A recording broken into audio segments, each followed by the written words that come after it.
Chapter first, electric charges and fields. Part 2.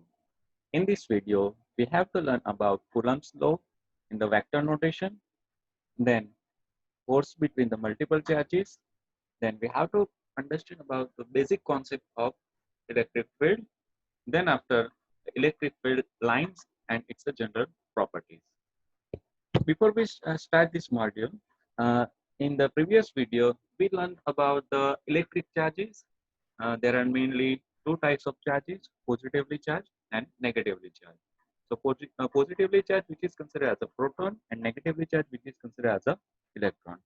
Then we also discuss about the conductor, insulator, and semiconductor. Conductor, that means the current which is easily passed through the material. Then that types of a material which is considered as a conductor. Insulator, the current which is not able to pass through the material, then that kinds of material which is considered as a insulator. And the material which is between the conductor and insulators, then that is that material which is considered as a semiconductor material. Then we already discussed about the charging by inductance. We have to make suppose one sphere which is the positively charged and another one which is the negatively charged without any touch. We already discussed into the charging by induction. If you still not seen my first video, you need to see the particular part 1 video. Then already we discussed about the basic property of the electric charges, and finally in that part 1 we discuss about the Coulomb's law. As the Coulomb stated that the mathematical equations of the Coulomb's is F is equal to K Q1 Q2 divided by R square. There, where F, that means that is the force between the two charges, then Q1 and Q2 which are the point charge, and as well as the R, that means the distance between these two point charges. So this is all about the previous video. Now in this part 2, we have to discuss about the Coulomb's law in the vector notations. So as shown in figure A, the position of the vector of the charge Q1 and Q2, which are considered as a R1 and R2 respectively, which is shown in figure number A. So the position of the vector with respect to the origin, we can say this is our origin, and positions of the vector, this is our Q1. So the R1, which is the positions of the vector of the charge Q1, and R2 is the vector positions of the charge Q2, which is shown into the figure. Now we donate the force on Q1 due to the Q2 by F12 and force on Q2 due to the Q1 by F21. The point charge Q1 and Q2 have been numbered as a 1 and 2, and the vector leading from 1 to 2 is denoted by vector R21. So vector R21 is equal to R2 minus R1. Same way, the vector leading from 2 to 1 is denoted by vector R12 is equal to R1 minus R2. As well as we can write same equations using R is vector R12 is equal to minus R21. Now we have to understand about this phenomena over here using the figure. As we know that Coulomb stated that F is equal to K Q1 Q2 divided by R square. That means what? The Coulomb force which is directly proportional to the 2-point charges. 2-point charges, that means over here charges Q1 and Q2. And distance between them, that means square of the inversely the force of the Coulomb law F is inversely 1 divided by R square, we may say. So using that particular equations over here, figure number B, we have two charges Q1 and Q2, but over here Q1 dot Q2 which is greater than 0. Why it is happening Q1 dot Q2? That means what? When the Q1 and Q2 both are the positive or both are the negative, then the product of them Q1 and Q2 which is greater than the 0. And when one charge, that means we can say that Q1 is positive and Q2 is a negative, or Q1 is negative or Q1 is positive. Both are the alternating. That time Q1 dot Q2 which is less than 0. That time, these kinds of lines, we can say the directions of the force. This is our Q1 and this is our Q2. And the force F12 and F21, which are like shown like this figure. See, the when when this will be happen, Q1 dot Q2 less than 0. So that time the forces between these two charges, which is shown into the figure F12 and F21. Now, when both charges are the positive or both are the negative, that time the product of the charge Q1 and Q2 greater than this 0. So the force are between these two charges, which are the like this one, which are the opposed to that one. That means we can say as a when the positive and when the two positive charges Q1 and Q2 both are the positive, or Q1 and Q2 both are the negative, that time the directions of the forces, which is shown into the figure F12 and F21. Now, there is one another concept about the unit vector. So, unit vector of the two charges of position of the vector Q1 and Q2, R1 and R2, we already shown into the figure. So, what about the unit vector? Unit vector, that means it's a directions divided by its a magnitude. So, we can denote it as a r cap 21 is equal to vector r21 divided by r21, it's a magnitude. Similarly, r cap 12 is equal to vector r12 divided by r12. So over here we are considering our vector unit vector r21 is equal to unit vector r12. As we know that Coulomb's law between the 2 point charges Q1 and Q2 located at the R1 and R2, the equation of that Coulomb's law, which is given by the below equations, as soon in equation number 1.3. So what about the force? So force, which is denoted by F21, is equal to 1 divided by 4 pi epsilon naught Q1 Q2 divided by R square 21. As well as over here, one thing is added over here, unit vector. Unit vector, that means r cap 21. Similarly, the force 12 on the charge Q1 due to the charge Q2, which is obtained from the equation number 1.3 by the simply interchanging the 1 and 2. So what will be happen? So over here, force 12 is equal to 1 divided by 4 pi epsilon naught Q1 Q2 divided by R12 square into R cap 12. So we can also write the above equations. What are the relation? So we can say as R12 is equal to minus F21. Thus, Coulomb's law agrees with the Newton's third law. Now, what will be happen when two or more numbers of charges are available? So that time we have to understand. That time we have to use the superpositions theorem. So in this topic, we have to learn about the when the two or more charges are available. That time we have to write the equations and what will be happen for the whole system for the forces. So the mutual electric force, the force between the multiple charges, then the mutual electric force between the two charges is given by the Coulomb's law. But how to calculate the force on the charge where there are not only several charges around? So consider a system having n numbers of stationary charges. We name as a Q1, Q2, Q3 dash dash dash Q1 in a vacuum.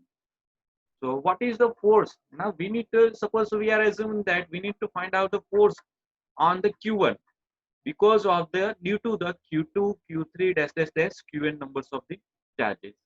So the Coulomb's law is not enough to answer these questions.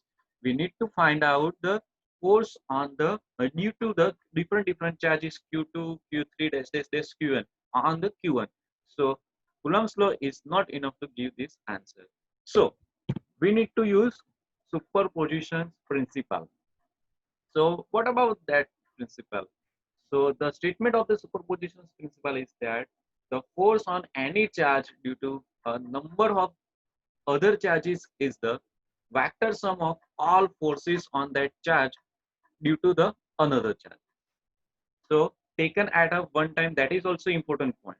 Now this statement we can write when the more than one Coulombian force acting on a charge, the resultant Coulombian force acting on it is equal to the vector sum of the individual force.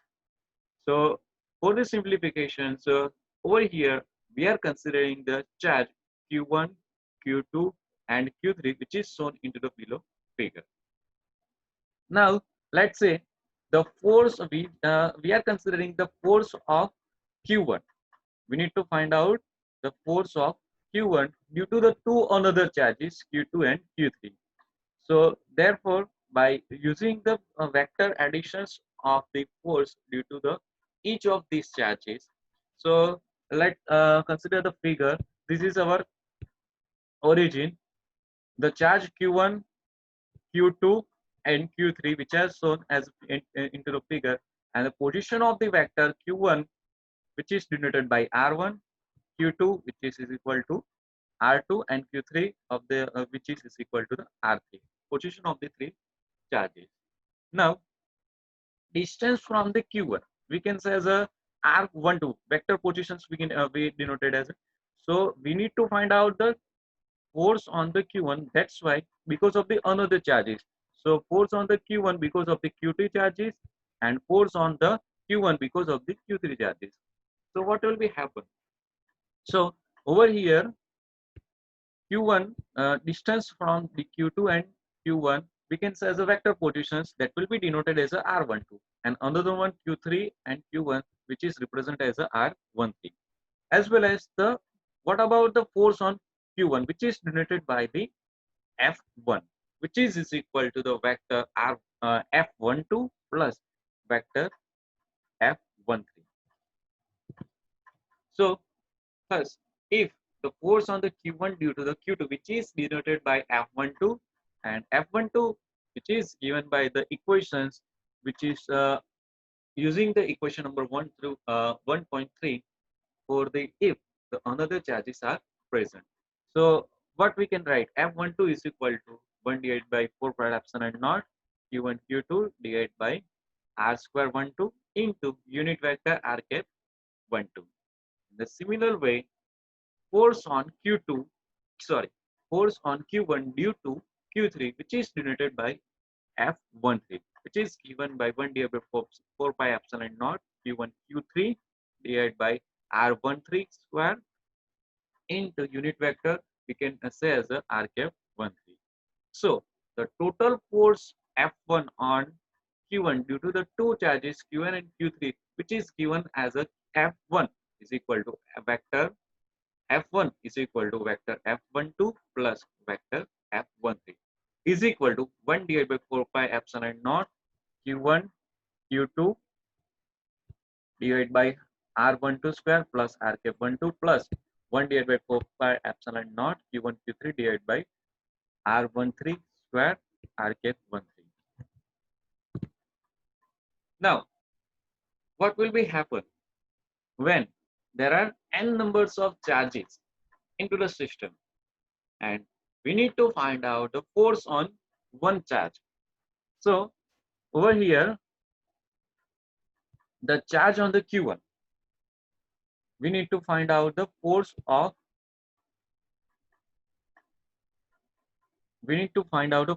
on the Q1 because of the different charges. So we are representing as a force on Q1 which is denoted as a F12. So which is nothing but F1 is equal to the F12 plus F13 plus dash F13. So what are the common thing? So there is one common thing over here, the value of the K. So we can say as a 1 divided by 4 pi epsilon naught, which is common. So that's why we are taking outside. So inside the bracket, F12, which is equal to Q1, Q2 divided by R square 12 R cap 12 plus Q1, Q3 divided by R13 square into unit vector, we can say as a R cap 13 plus dash dash dash plus q1 qn divided by r1n square into r cap 1n bracket over. Same equations we can represent as the summation form. So what will be happen? One thing is common over here in the above equations, q1 which is the same. So we can also take as a q1 as a common. So q1 divided by 4 pi epsilon naught summation I is equal to 2 to n q into I. So qi we can say qi, that means 2 3 4 dash dash dash n divided by ri r1i square into r cap 1i. So using the sum of the we can obtain the q1 charges. We can find out over here we finding the force of the different charges when the system having a q1 q2 so many, so we can say the 1 2 3 4 up to so n numbers of charges available, and we have to find out this one particular point. So we can find out using the superposition theorem when the two or more charges are available. That time we have to use Coulomb's law equations as well as we have to use superpositions theorem. Now here we need to understand the concept about the electric field. So SI unit of the electric field, which is equal to the Newton per Coulomb or Volt B per meter. This unit we have to derive into the chapter number 2. So electric field, which is equal to the Newton per Coulomb. This is our SI unit as per our first chapter. Now let's consider the point charge Q placed in a vacuum at the origin. So here we are taking the Q point charge as the origin as well as into the vacuum. If we will place the another point charge Q naught, otherwise we can say the Q0 at a point P. This is our point number P. We are putting this Q0. Then the charge Q will be exert force on Q0 as per the Coulomb's law. As we already know that Coulomb's force are happening when there are two charges are available. So let's say we are into the figure. Let's say the Q which is at the origin, the position of the vector which is the R, and this is our Q0. So there will be the something attractions or repulsion between these two charges, as the Coulomb said. So we can, but over here that is what are the basic concept of the electric field. So before the discussing about that one, there is some few questions arising.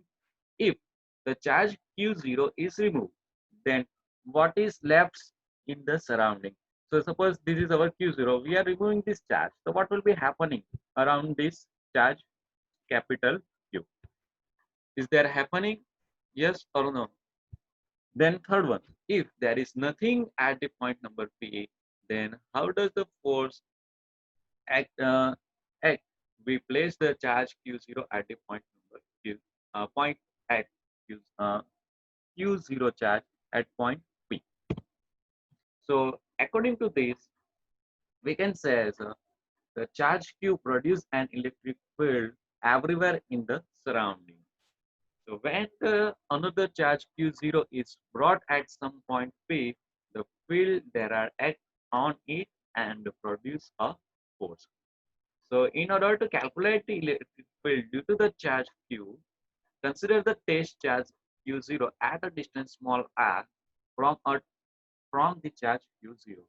So the force acting on a charge Q0 due to the capital Q is F is equal to K capital Q into Q0 divided by R square into R cap.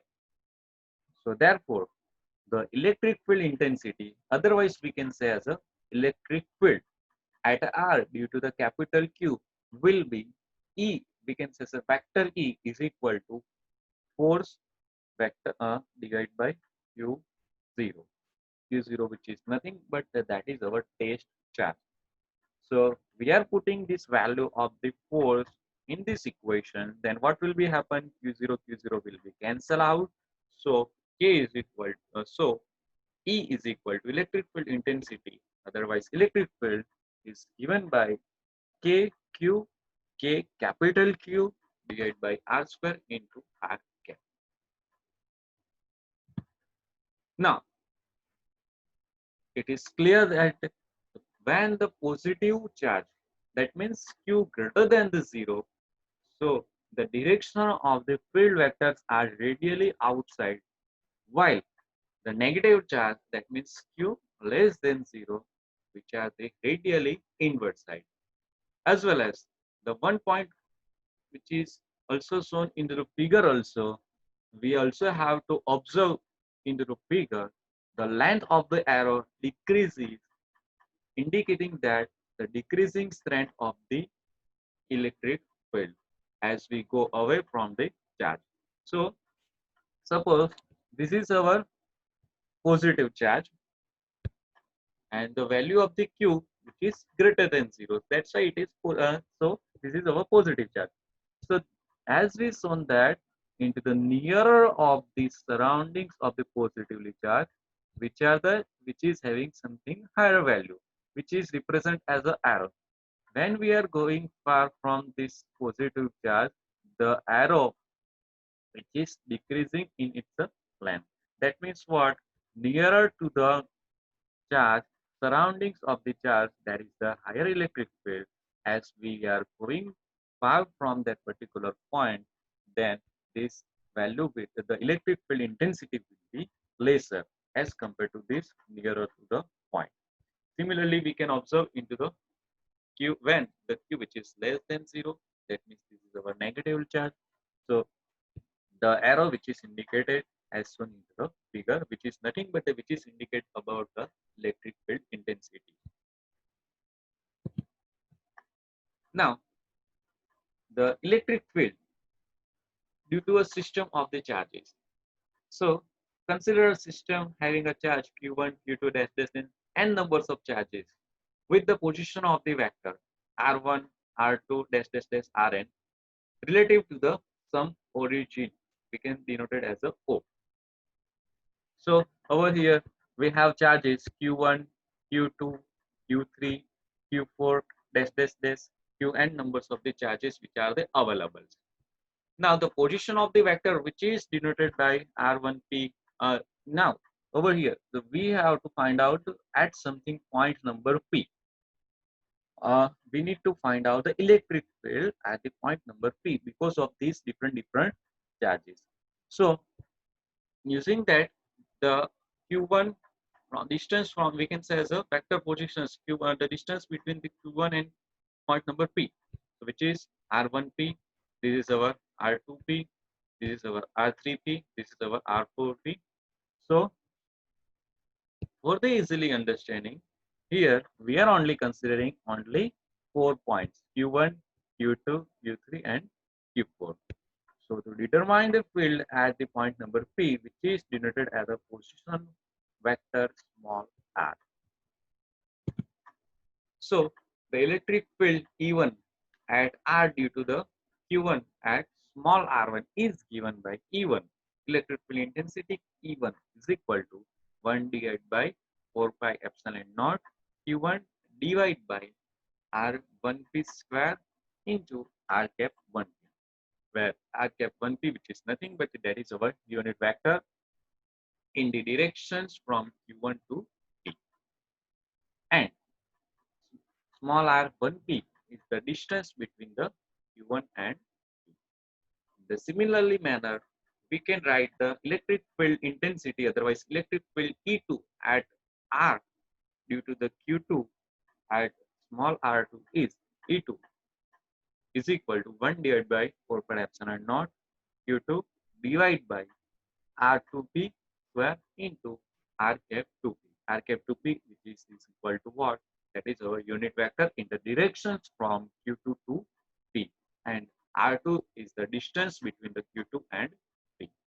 Similarly, we can find out the we can write the different equations for the e3, e4, dash dash dash en. What we need to replace over here, when the E1, that time Q1 will become. So over here E2, so that time Q2 will become. So when we are writing the equations for the E3, so E3 is equal to 1 divided by 4 pi epsilon naught Q3 divided by R 3p square into R cap 3p. Similarly, we can write the different equations of the E3, E4 dash dash dash En. So finally, we have at the point number P, E of R, which is equal to E1R plus E2R plus dash dash dash En R.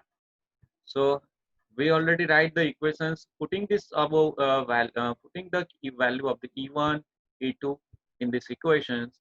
So 1 divided by 4 pi epsilon naught Q1 divided by R1p square into R cap 1p plus 1 divided by 4 pi epsilon naught Q2 divided by R2p square into R cap 2p plus dash dash dash plus 1 divided by 4 pi epsilon naught Qn divided by R and p square into unit vector. So we can represent as a R cap np. So over here, one thing is common. 1 divided by 4 pi epsilon naught, which is the common. So we can write as like this one, 1 divided by 4 pi epsilon naught, which is the nothing but that is value of the k, 9 into 10 raised to 9. So to write this equation into the simple form, summation of I 1 to I is equal to 1 to n qi divided by qip square into r cap ip. E, which is nothing but the E is the vector quantity that varies from one point to another point in a space, and it is determined from the position of the source charges. Now, electric field lines. As we already discussed that the field lines, we need to understand about field lines in this topic. So as we know that Q which is greater than 0, then this arrow indicates what? Outside from the point, this charge, positive charge. Now when the Q which is negative, then this arrow which are the inside, inward directions. So now when we are two positive charge brought together, then what will be happening? Which kind of field lines are the generated? So as shown in figure C, if both charge Q1 and we can say as a charge, both charge same charge Q and Q, and which is having same magnitude, this is also same magnitude, that's why we are considering small q and small q, both are the positive, then the field lines are the shown like this one. Why this is happening? Only because of the when the two like charges, if two charges are both are the positive or both are the negative, then there is the repulsion between them. So that's why the field lines which are shown like this one, like that, shown into the figure. Now, what will be happen if the two charges are the opposite? That means which is having same magnitude. Suppose Q1 plus Q, which is having plus 10 coulomb, another one which is the minus 10 coulomb. So which is having same magnitude, but both are the negative. One is positive, another one is negative. So there is the field line which are shown as shown in the figure. So field lines which are the starting from the positive Q2 and ending to the negative. So this is the important thing that we need to draw when they are asking into the examinations. So which what will be happen when this two positive charges, otherwise two negative charges, then we have to draw that there is the repulsion between them. So that's why the field lines which are drawn like this one, when there is the one is positive, another one is negative, then there is the attraction between them. That's why the there is the negative and positive charge. So the field lines which are starting from the positive charge to the ending to the negative charge. So there is some basic general properties of the field line. So first point is what? As we already observed into that figure, field lines starting from positive charges and at the negative charges. We already see. So the field lines Q1 plus Q, which is starting from this one, that means we can say the positive and ending to the negative charge. Second one, in a charge-free region, electric field lines can be taken to be continuous curve without any breaks. Third property, two field lines can never cross to each other. They are never cross to each other, that we have to keep in mind. Fourth one, their electrostatic field lines do not form any closed loop. So these 4 points we have to remember, and these are the basic central properties of the electric